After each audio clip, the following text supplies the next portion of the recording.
Hey fam. Isaiah here. Yours truly Spoiler King. Today we are going to speak about latest movie, Babylon, starring Brad Pitt, Margot Robbie, Tobey Maguire, and Diego Calva. Before you get into the movie, you guys know the drill.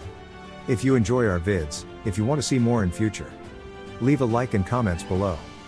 And also subscribing and hitting that bell is a very real way directly supporting the channel, and it's completely free. And finally, this video will contain movie spoilers.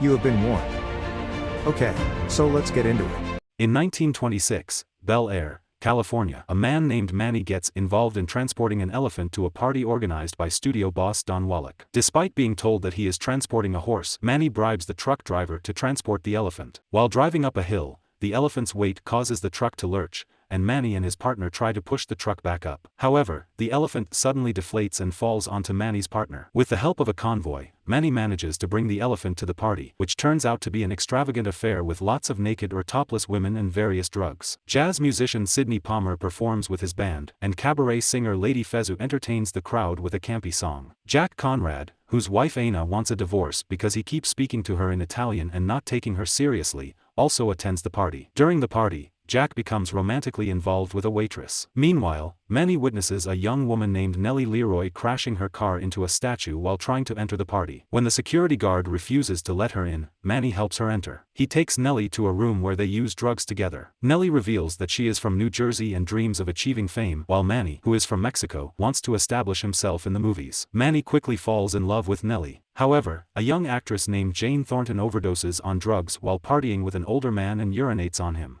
Manny's boss, Bob Levin, assigns him and his colleague to handle the situation. They release the elephant into the party, causing panic among the attendees, and use the distraction to sneak the unconscious Jane out of the party unnoticed. Later, a very intoxicated Nellie dances through the crowd and makes a lasting impression before the party ends. Nellie is later invited to a movie set after Jane, who was initially meant to play the part, overdoses. Bob then assigns Manny to take the unconscious Jack back to his house. Despite briefly being in a drunken stupor and falling into the pool, Jack is unharmed and asks Manny to stay with him. Jack and Manny struggle with extras on an epic crusader film. Manny rides a horse to disperse them, but the horses damage all the cameras. Manny races to a camera store and steals an ambulance to get back in time to capture a beautiful shot of Jack kissing the leading lady with a butterfly on him as the director scrambles to get the final shot. Nellie also meets Ruth Adler, and her assistant Max Olivia chooses Nellie for a silent western despite preferring a voluptuous actress. Nellie enters a bar and outshines Constance Moore, the film's star. Despite a fire near the set, Nellie's acting impresses Ruth and a Wallach guest. In 1927, Nellie's star rose in Hollywood, outshining Constance. Robert, Nellie's father, arrives to capitalize on her fame. Jack then helps Manny find filmmaking help. Jack marries a Hungarian actress who is not attractive,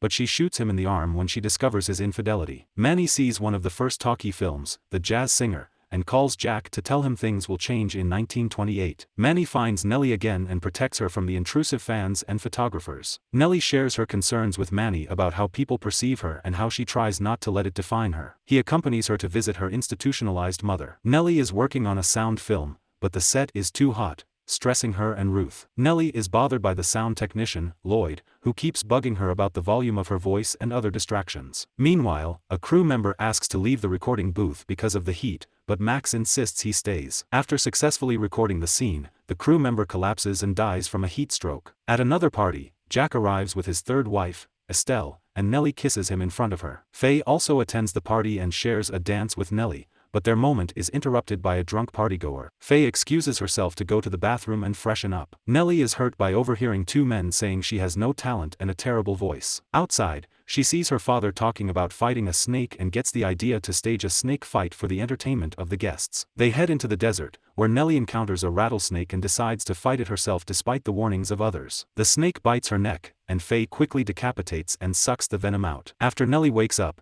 she shares a passionate kiss with Faye. Later, Manny recommends Sidney for a job at Kinescope Studios, and Bob is impressed with Manny's work and offers him an executive position. However, Bob tells Manny that he needs to do something about Nellie's reputation, suffering from her partying, gambling, and rumored relationship with Faye. As Hollywood becomes more conservative, Manny suggests improving Nellie's reputation to his superiors and sets her up with gossip journalist Eleanor St. John. Meanwhile, movies with black actors are becoming more popular. Still, Sidney is uncomfortable when Manny suggests that he wear black makeup. He ultimately quits the studio and never returns. Jack receives the devastating news that George Munn killed his mistress and committed suicide, leaving Jack emotionally distressed. He also argues with Estelle over his work being called low art. By 1930, talkies have taken over the film industry, and Manny and Eleanor work hard to improve Nellie's image. At a high society party, Nellie's attempts to seem cultured fail, and she causes a scene by tampering with food and vomiting on the host. In 1932, Jack's career declines,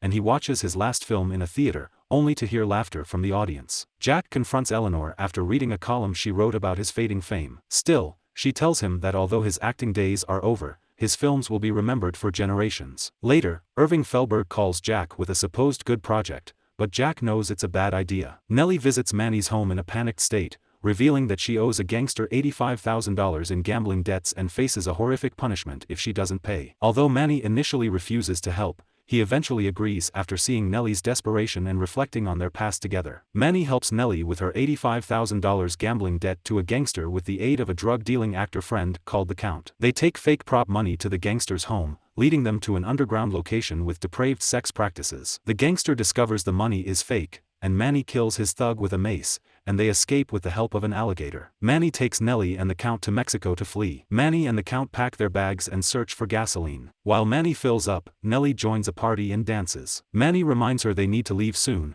which leads Nellie to break down over the trouble she's caused. Manny confesses his love for her, and they decide to get married in Mexico and start a new life. A nearby photographer captures their first kiss. Jack is at a party with his new girlfriend when he meets Faye for the last time. She tells him she's leaving for Europe to work for Pathos Studios, and they say goodbye. Faye looks at Jack sadly, and he goes back to his hotel room and shoots himself in the head. Manny heads to the Count's apartment to collect his remaining belongings, leaving Nellie waiting in the car. However, Nellie realizes she's a bad influence on Manny and disappears into the night. One of McKay's thugs appears and kills the Count and his roommate, leaving Manny begging for his life. The thug orders Manny to leave Los Angeles, so he flees in his car. A brief montage shows people attending Jack's funeral and obituaries for Eleanor's death at age 76 and Nellie's death in a hotel room at age 34 in 1952. Later, Manny returns to Los Angeles with his wife and daughter. While at the hotel, he visits Kinescope Studios and talks to a security guard who reveals his successful business in New York. Manny sees Singing in the Rain at a movie theater. He realizes the similarities between the film and his time with Nellie, moving him to tears. While missing Nellie, a montage depicts the development of film from its silent era to contemporary movies like Terminator, The Matrix, and Avatar. Manny realizes that he has accomplished his goal of impacting the film industry and smiles through his tears. So that was Babylon. It's a subpar movie that offers nothing to the viewers despite having big-name actors. Babylon stumbles through time without direction. Although it has numerous incomplete thoughts, it needs more creativity to make them meaningful. Instead, it pretends to be amusing while feeling forced and artificial in its movements,